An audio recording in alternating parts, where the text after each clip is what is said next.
नमस्कार, आप देख रहे हैं इंडिया की दहाड़ और इस समय हम खड़े हैं मिनी सचिवालय में। आपको बता दें कि यहाँ पर एसपी साहब से मिलने के लिए आए थे। पिछले दिनों नगर निगम कमिश्नर ने एक पत्रकार साथी पर एफआईआर दर्ज करवाई थी और आज उसी विषय को लेकर के सारे पत्रकार साथी एसपी साहब से मिलने आए हैं और एसपी साहब ने क्या अपना बात रखी है और क्या कहा है उस एफआईआर को लेकर के, तो आइए जानते हैं। अपने जो वरिष्ठ साथी एसपी साहब से मिलकर के आए हैं उन्हीं से जानना चाहेंगे। एसपी साहब से मिले हम लोग, इस सारे मामलों को लेकर एसपी साहब से हमने बात रखी है कि ऐसा ऐसा मामला जो है झूठा जो है दर्ज करवाया गया, तथ्यहीन आधार पे जो है कार्रवाई हुई है, इस पे जो है संज्ञान ले। एसपी साहब ने ये कहा है कि बिल्कुल मेरे संज्ञान में मामला है और हम लोग इस पे सही ढंग से कार्रवाई करेंगे। एफआईआर दर्ज करवाना एक प्राथमिकता नहीं होती, उसके बाद जांच भी होती है और इस सारे मामले की जांच होगी और जहाँ तक हमारे को पता है कि हमारे पक्ष में ही जाएगी, क्योंकि जिस हिसाब से कमिश्नर ने पता नहीं किसके दबाव में आके, एक बड़े नेता के दबाव में आके एफआईआर तो दर्ज करवा दी, लेकिन उनको ये नहीं पता था कि एसपी जो बैठे हैं, पानीपत के ईमानदार एसपी बैठे हैं, वो इस सारे मामले की जांच भी करेंगे। ऐसा नहीं है कि कमिश्नर ने रात को 7:30 बजे फ़ोन कर दिया या मैसेज कर दिया एफआईआर दर्ज करवाने के बाद तुरंत उसके बाद अगले दिन कार्रवाई हो जाएगी, पत्रकार को उठा लेंगे, ऐसा नहीं है। पानीपत का प्रशासन जो है ईमानदार प्रशासन और ख़ास तौर पर हमें एसपी साहब पर पूरा भरोसा था और उन्होंने उस ढंग से हमारी बात भी सुनी कि पूरी कार्रवाई की जाएगी। और हमने एक और मांग और ये रखी है कि जांच करके मुकदमा जो है खारिज किया जाए। उसके बाद जो जिस बंदे ने, आयुक्त ने, कमिश्नर ने झूठी एफआईआर दर्ज करवाई है उसके खिलाफ मुकदमा दर्ज किया जाए और उसको मुकदमा दर्ज होने के बाद उनकी तुरंत गिरफ्तारी की जाए। हम ये भी मांग कर रहे हैं और अगर जो उनकी गिरफ्तारी होती है, जो उनके नेताओं ने दबाव डाल रखा है, उन नेताओं को भी गिरफ्तार किया जाए। हालांकि ये होगा नहीं, लेकिन हमने अपनी बात जो है रखी है। 182 की जो कार्रवाई बनती है कमिश्नर के खिलाफ, हम लोग मांग कर रहे हैं। एसपी साहब से भी बात की है कि एफआईआर दर्ज करें और सारे मामले की जो कार्रवाई है, वो जांच है, वो करें। और जो पानीपत की पूरी जनता देख रही है, आपको बता दें कि ये मामला जो चल रहा था, ये सिटी तहलका के जो हमारे साथ खड़े हैं जितेंद्र लावत, इन्होंने एक वीडियो चलाई थी नगर निगम की और इन्होंने झूठी एफआईआर जो है वो दर्ज करवा दी। हालांकि बाद में सामने भी आया था, वो पछता भी रहे हैं कि हमने झूठी एफआईआर दर्ज करवाई है, लेकिन दबाव में आके एक बारी दर्ज करवा दी। तो हम लोग भी पत्रकार हैं, हम लोग लड़ना भी जानते हैं, लोगों के लिए हम लोग आवाज़ उठाते हैं, तो हम लोग अपने लिए भी आज आवाज़ उठाने के लिए यहाँ पर पहुँचे हैं। और जब तक ये रद्द नहीं होगी तब तक क्या करेंगे आप? तब तक देखिए सुनने होंगे वो हम लोग अभी रूपरेखा बनाएंगे ललित जी उस बात की कि हम लोग आगे क्या कार्रवाई करेंगे। लेकिन इतना तो श्योरिटी है कि हम जो कार्रवाई करेंगे बढ़िया कार्रवाई करेंगे, अच्छे तरीके की कार्रवाई करेंगे। और मतलब इतना जरूर काम करेंगे जैसे रामदेव की पूंछ को आग लगाई थी, रामदेव ने पत्रकार को छेड़ा था और ऐसे ही इन्होंने अधिकारियों ने, नेताओं ने पत्रकार को छेड़ा है, तो इनकी पूंछ में भी आग लगाने का काम हम लोग करेंगे। जिन नेताओं के कहने पर ये किया गया, उन नेताओं को क्या कहना चाहिए? वो नेताजी देख रहे हैं, अभी बात ये आई है, सारी बात ये सामने आई है कि जो बात अननोन बात हमारे सामने आई है कि किसी बड़े नेता का दबाव था कमिश्नर के ऊपर और सदन में बैठे लोगों का भी दबाव था कि एफआईआर दर्ज करवाएं।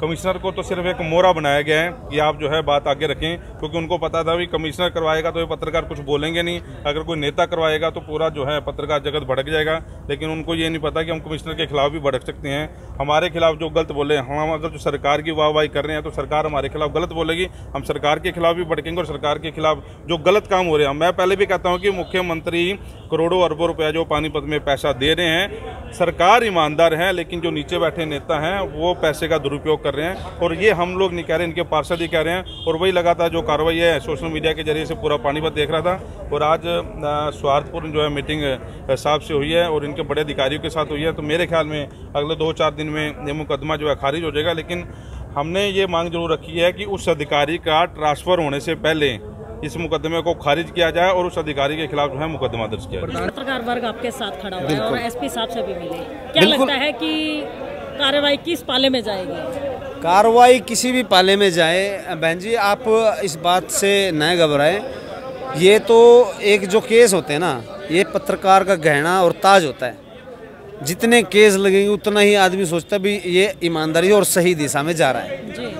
क्योंकि आमतौर पर आवाज़ किस तरह से दबाई जाती है, यहाँ पर आप देख सकते हैं। आज एसपी साहब से मिले, तमाम सीनियर साथी थे और उनके साथ हम मिले। उन्होंने बिल्कुल आश्वासन दिया है कि निष्पक्ष जांच करेंगे और जांच में जो पाया जाएगा उचित कार्रवाई की जाएगी।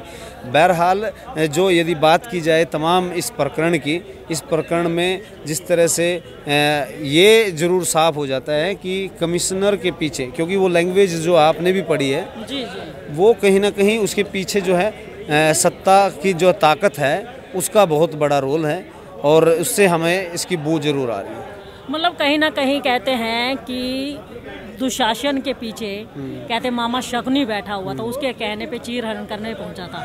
तो क्या इस दुशासन को ऐसी सजा दी जाएगी कि वापसी द्रौपदी हरण ना कर पाए? बिल्कुल, आप इस बात को तो छोड़ दो। इससे बड़ी बात यह है कि आज हम एकत्रित हैं, हरियाणा भर में तमाम पत्रकार साथी यूनियनों के फ़ोन आ रहे हैं कि हम समर्थन करते हैं। उसके साथ साथ आज लगातार संगठन सड़कों पर हैं। आज विपक्ष जो है वो सड़कों पर आए, तमाम लोग वो कर रहे हैं। और प्रदेश स्तर पर कुमारी सैलजा जी का अभी ट्वीट आया, साथी बता रहा था, अभय सिंह चौटाला जी ने जो है ट्वीट किया। तो इन तमाम साथियों का और अभी साथ के साथ जिस तरह से कारवां बढ़ता जा रहा है, इसमें अब सरकार हरकत में है। तो इस साफ तौर पर आप देख सकते हैं कि ये जो पंगा लिया गया है ये अब कहाँ तक जाएगा, इसको लेकर क्या खामियाजा सरकार और इन प्रतिनिधियों को भुगतना पड़ेगा, इसको देखने वाली बात है। मतलब ये वही बात है, कहते हैं कि हरकत में बरकत है। अब हरकत हुई है तो बरकत भी मैं तो जरूर शुक्रिया करता हूँ कि उन साथियों का जिन्होंने मुकदमा दर्ज करा। जो ये मुकदमा दर्ज नहीं होता, हम एकत्रित जो है इस प्लेटफॉर्म पे जिस तरह से अभी हुए हैं आगे न होते।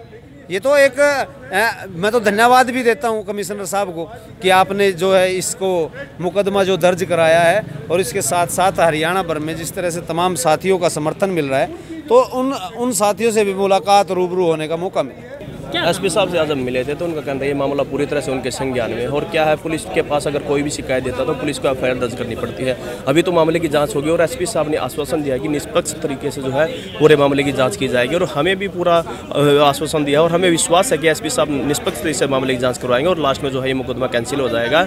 और जो इन्होंने झूठा मुकदमा दर्ज करवाया है, फिर आगे आने वाली कार्रवाई फिर हम करेंगे, फिर बाद में हम एक मुकदमा इनके खिलाफ दायर करेंगे। मतलब खाली एक मुकदमा दायर किया जाएगा या फिर इनके खिलाफ मोर्चा भी खोला जाएगा ताकि ये आने वाले समय में किसी पत्रकार को परेशान ना करे बिना वजह? मैडम, मोर्चा तो खुल चुका है। जिस दिन से मुकदमा दर्ज हुआ है उसके बाद से पूरे हरियाणा भर के पत्रकारों का समर्थन हमें मिल रहा है, पानीपत के हर वर्ग का समर्थन हमें मिल रहा है, आम जनता का समर्थन हमें मिल रहा है। और साथ के साथ बात करें तो राजनीतिक अभय चौटाला इनेलो से वो हमें समर्थन दे चुके हैं, कुमारी सैलजा समर्थन दे चुके हैं, और भी जो वरिष्ठ नेता हैं अन्य दलों के वो भी हमें समर्थन दे चुके हैं। और शहर की सामाजिक संस्थाएँ वो हमारे साथ आ चुकी हैं और राजनीतिक संस्थाएँ हैं वो भी हमारे साथ आ चुकी हैं। सभी लोग आज पत्रकार के साथ खड़े हैं और जिस प्रकार का भी आंदोलन करना पड़ा, इनको एक बहुत करारा जवाब जनता देने के लिए तैयार बैठी है। अभी तो फिलहाल हमने ये कहा कि जांच हो जाए मामले की, एक बार पता चले, लेकिन कोई आने वाले समय में जल्द एक बहुत बड़ा फैसला लिया जाए जो इनके लिए घातक सिद्ध होगा। जो एफआईआर दर्ज की गई थी हमारे साथी पर, तो क्या जवाब मिला उनकी तरफ से? देखिए, जिस पक्ष पर, जिस पत्रकार पर एफआईआर दर्ज हुई है, कुछ वरिष्ठ पत्रकार एसपी साहब से मिले थे। उन्होंने कहा जी ये हमारा अधिकार है, खबर चलाना, पब्लिक को बताना, ये हमारी ड्यूटी भी है, अधिकार भी है। एसपी साहब ने इस बात को समझा है। इन्होंने ये भी कहा कि जो धाराएं लगाई हैं वो इनइफेक्टिव हैं, इन धाराओं का कोई मतलब नहीं। आपको याद हो मोदी सरकार ने बहुत सारी धाराएं कैंसिल कर दी हैं जो अंग्रेज़ों के ज़माने से चली आ रही हैं, ये जो प्रभावी नहीं हैं वो धाराएं भी इसमें हैं। तो एसपी साहब के पास इन्होंने अपनी बात रखी है कि ये जो पत्रकारों को मानसिक तौर पर प्रताड़ना वाली बात है, अधिकारों के हनन की बात है। उन्होंने कहा जी मैं जांच करा लेता हूँ, पूरी तरह से आश्वस्त किया उन्होंने कि आपको घबराने की जरूरत नहीं, पुलिस तंग करे तो आप मेरे पास आओ, मैं बैठा हूँ। तो पत्रकार संतुष्ट होकर वापस लौटे कि पुलिस निष्पक्ष जांच करेगी। हालांकि एफआईआर जैसी कोई बात इसमें थी नहीं इस मामले में। कथुरिया जी, कहीं ना कहीं आत्मसम्मान की बात आती है। धाराएं तो बेशक ऐसी हैं जो कोई अर्थ ही नहीं रखती, जिनके कोई मायने नहीं है, लेकिन कहीं ना कहीं कहते हैं आत्मसम्मान पे बात आती है। तो जैसे कि साथी ये कहते हैं मुकदमा कैंसिल ही होना चाहिए, उसके बारे में क्या था? देखिए, मुकदमा कैंसिल तो होगा ही, इसमें कोई ऐसी बात नहीं, कोई ऐसा काम भी नहीं कि इसमें कोई डरने की बात है, गैर कानूनी काम है। ये शायद कुछ लोग इसको अपनी प्रतिष्ठा से जोड़ रहे हैं। दूसरी बात ये है कि जैसे एसपी साहब ने भी कहा है हम जांच करा लेते हैं। वैसे भी आपको इस मामले में जो विपक्ष है वो दमन का आरोप लगा रहा है कि पत्रकारों के जो अधिकार हैं, प्रेस की आज़ादी का हनन हो रहा है। आज ये कांग्रेस के कुछ बड़े नेता प्रेस कॉन्फ्रेंस भी कर रहे हैं, तो लगता है कि इनको अपनी गलती का एहसास होगा और देर से वापस तो लेना ही पड़ेगा, बल्कि इनकी प्रतिष्ठा बचाने की लड़ाई नहीं, प्रतिष्ठा को आघात पहुँचेगा, मेरे को ऐसा लग रहा है। सर, एक बहुत ही अहम सवाल आपसे जानना चाहूँगी। आप बड़े सीनियर हैं, हमारे से काफ़ी लंबे समय पहले से आप लोग फील्ड में हैं और पत्रकारिता कर रहे हैं, तो ये जो काम किया गया कमिश्नर साहब की तरफ से, क्या ये जायज़ है? कमिश्नर साहब, मेरे को जो जो लगता है कमिश्नर साहब शायद अपने लेवल पर स्वेच्छा से नहीं कर सकते, उनके ऊपर भी, हालांकि वो IAS अधिकारी है, IAS अधिकारी डिप्टी कमिश्नर भी हैं, ठीक है, लेकिन मेरे को लगता है इस मामले में राजनीतिक हस्तक्षेप, राजनीतिक दबाव के तहत शायद ये कराया गया है। उनको कहा गया कि आप मामला दर्ज कराओ, हालांकि उनको ये भी पता है, जो लोग दबाव बना रहे होंगे राजनीतिक तौर पर, उनको ये भी पता है कि इसका अंजाम तो कुछ होना नहीं है। अपनी प्रतिष्ठा को बढ़ाने और प्रभाव दिखाने की कोशिश करें, लेकिन मेरे को लगता है कि ये प्रतिष्ठा को आघात पहुंचेगा उनकी, क्योंकि पत्रकार अपने स्वाभिमान के लिए जीते, स्वाभिमान के लिए। उनके पास ना तो गाड़ियाँ हैं, ना जेब में पैसा है, प्रभाव है और अपना कर्तव्य, अपनी ड्यूटी है। देश की आज़ादी से लेकर अब तक पत्रकार अपने फ़र्ज़ के लिए लड़ते रहे हैं, और पत्रकारों के पास सहूलियत, प्रभाव ऐसा कुछ नहीं है, उनकी कलम में ताकत होती है। इसी वजह से बड़े बड़े लोग दबते भी हैं। हालांकि जब आदमी ताकतवर बन जाता है सियासी तौर पर, ख़ास तौर पे, उनमें ये चीज़ें आ जाती हैं कि हम ये कर देंगे, वो कर देंगे, होना हुआना कुछ नहीं है। आखिरकार उन लोगों को ही समर्पण करना पड़ता है आखिर में, और वो वक्त आएगा। और जिन सियासी लोगों के दबाव में आकर के ये काम कमिश्नर साहब ने किया, उनके लिए कोई मैसेज देना चाहोगे? मैं इशारा कर रहा हूँ, समझदार को इशारा ही काफ़ी होता है, तो इसमें होना हुआना कुछ नहीं है, बल्कि इसमें लगता है लेने के देने ना पड़ जाए, मेरे को ये लग रहा है, क्योंकि हम पत्रकार हैं, हम दूरदर्शी हैं, कोई लेने के देने ना पड़ जाए, मेरे को ऐसा भी लग रहा है। तो देखिए, ये थे सीनियर पत्रकार देवेंद्र कथुरिया हमारे साथ। आपको बता दें कि उन्होंने एक बड़ी कड़वी सच्चाई बताई है कि जिन राजनेताओं के दबाव में आकर के कमिश्नर साहब ने ये कदम उठाया है, कहीं उन राजनेताओं को लेने के देने ना पड़ जाएं। जी हाँ, बहुत कड़वी और सच्ची बात कही है, क्योंकि मीडिया कभी अपने हित के लिए नहीं लड़ता है। मीडिया हमेशा दूसरे के हित की बात उठाता है, दूसरों के अधिकारों के लिए लड़ता है, और जब बात उन्हीं के अधिकारों पर आन पड़े तो वह पीछे कैसे हट सकता है। तो यहाँ ये कहावत बिल्कुल सही पड़ती है कि इनको लेने के देने भी पड़ सकते हैं। प्रधान जी, आज आप SP साहब से मिले हैं, उन्होंने क्या कहा, क्या होगा इस मामले में? कोई एक्शन लिया जाएगा या मतलब कैंसिल करेंगे उनको? SP साहब ने बड़े अच्छे ढंग से बात करी, और पानीपत का ये सौभाग्य है कि पानीपत को ऐसा SP मिला, ईमानदार SP मिला। SP साहब के सामने हमने बात रखी और उन्होंने बड़े अच्छे ढंग से बात सुनी भी, और वो बीच बीच में हंस भी रहे थे कि उनको पता था कि ये नकली ड्रामा है ये, और क्यों किया गया। आयुक्त बैठा हुआ है, कमिश्नर नगर निगम पूरी चला रहा है, अपने ऑफिस से खुद वो चिट्ठी लीक करवाता है, चीफ CID आलोक मित्तल की, और उसके बाद मीडिया में वो चिट्ठी लीक होती है। फिर कमिश्नर के खिलाफ मामला क्यों नहीं दर्ज हुआ? ये मेयर बैठी है, या इनके डिप्टी सीनियर मेयर बैठे हैं, ये नेता बैठे हैं, या BJP का बड़ा नेता बैठा है, इसको चाहिए था आयुक्त के खिलाफ मामला दर्ज करवाते हैं। जब लोकेश नागरू 3 लाख रुपए वाली बात लहरा रहे हैं, NDC लहरा रहे हैं, या तो उसके खिलाफ करवाते जिसने करवाई है, या जिस अधिकारी ने किया वो करवाएं। मेयर खुद छापे मारने जाती है जगह जगह, वहाँ देखती है ठेकेदार घटिया सामग्री लगा रहे हैं, तो फिर FIR दर्ज क्यों नहीं होती? सिर्फ मीडिया पे FIR दर्ज होती है। तो SP ने आश्वासन दिया है कि इस मामले में जो है अच्छी जांच होगी, लेकिन हमने एक और बात रखी है कि जांच तो हो, कार्रवाई होने के बाद मामला भी खारिज करो, लेकिन आयुक्त के खिलाफ धारा 182 के तहत आप मामला भी दर्ज करें, और मामला दर्ज करने के बाद उसके बाद कार्रवाई भी करें, ये हमने बात रखी है। तो अभी ये तो बात हुई आयुक्त की, कहते हैं कि घोटाला खाली आयुक्त मिलके नहीं कर रहा, अपने उसी अकेले के बस का नहीं है, कहीं ना कहीं नेताओं की भी मिली भगत है। जो मिली भगत कर रहे हैं, जो इन घोटालों में शामिल हैं, उनके खिलाफ भी आवाज़ उठाई जाएगी। मैडम, पानीपत का ये दुर्भाग्य है, जब कोई अधिकारी यहाँ पर आता है, बड़े अच्छे ढंग से 2-3 दिन वो काम करता है, उसको पता है कि मैंने काम करना है, लेकिन यहाँ के नेता, यहाँ नेताओं की जो खींचतान है, ग्रामीण की खींचतान अलग है, शहरी की अलग है, पार्षदों की अलग है, मेयर की अलग है। एक अफसर को ऐसे घुमा देते हैं कि आपने सिर्फ मेरी सुननी है, दूसरा कहता है जी मेरी सुननी है। वो अफसर समझ आता है कि इनकी अंदरूनी लड़ाई है, तो क्यों ना मैं अपना माल चटाई जो करूँ। यहाँ पीछे कमिश्नर आए थे मनोज, जो उनको इनाम मिला, वहाँ चले गए CM सिटी में, वहाँ कमिश्नर बना दिए। उनको अच्छे अफसर थे, भगा दिया गया। उससे पहले डॉक्टर मेरे ख्याल वो लेडीज़ थी यहाँ पर, सोनी जी, प्रियंका सोनी, इतनी बड़ी अच्छी अफसर थी, वो किसी फाइल पे साइन नहीं करती थी। उनको पता है ये भ्रष्टा है, भ्रष्टाचार इनमें सारा भरा हुआ है, तो अच्छे अफसर को ये टिकट नहीं देते हैं। जो बेकार अफसर हैं उनको दबाव में डाल के हमारे खिलाफ मुकदमा दर्ज करवा देते हैं। मैं सीधे तौर पर बातचीत कर रहा हूँ, जो आयुक्त साहब हैं आने वाले टाइम में कमिश्नर बन के शायद पानीपत में DC बन के आ जाएं, लेकिन डरते नहीं। डरते इसलिए नहीं है कि वो सरकारी नौकरी कर रहे हैं और हम लोग जनता के लिए काम कर रहे हैं। सरकार आपको लाखों रुपए तनख्वाह दे रही है, भ्रष्टाचार के आपके ऊपर आरोप आपके पार्षद ही लगा रहे हैं। किसी मीडिया ने बात ही नहीं की कि आप भ्रष्टाचारी हैं, ना पार्षद को कहा कि आप भ्रष्टाचारी हैं। आपकी ऑडियो आपकी लीक हो रही हैं, वीडियो आपकी लीक हो रही हैं, 2% आपके लीक हो रहे हैं। किसने कहा?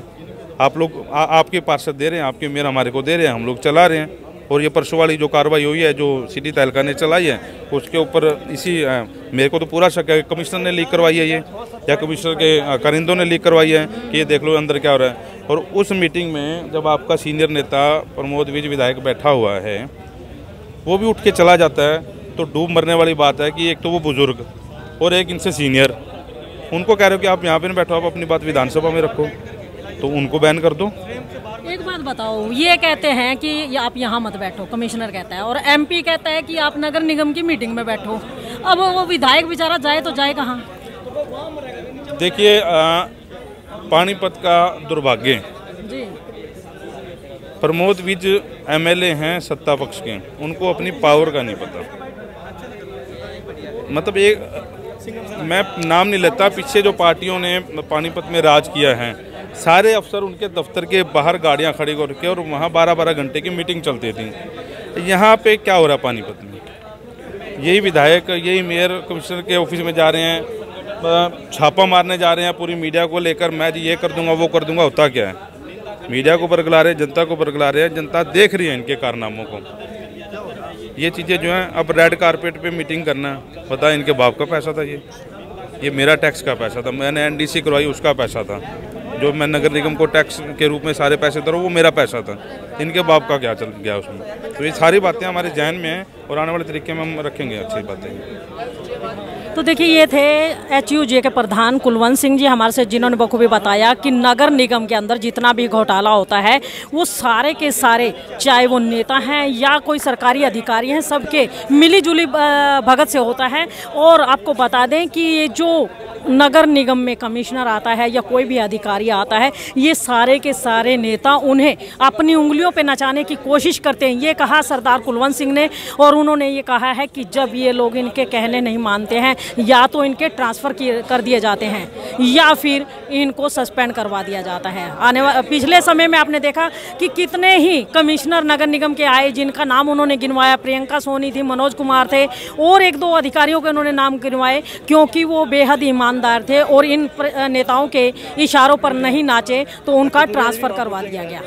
तो आज जो है नगर निगम कमिश्नर ने भी नेताओं के दबाव में आकर के पत्रकार के खिलाफ जो FIR दर्ज करवाई है, वो FIR दर्ज तो कैंसिल होनी ही चाहिए, और उसके साथ साथ कमिश्नर पर 182 का मुकदमा भी दर्ज करवाया जाएगा, क्योंकि कहीं ना कहीं उन्होंने हमारे अधिकारों का हनन किया है। ये कहना है आज सभी पत्रकारों का। तो आप बने रहिए इंडिया की दहाड़ के साथ, ताकि समय समय पर अन्य गतिविधियों से आपको रूबरू करवाया जा सके।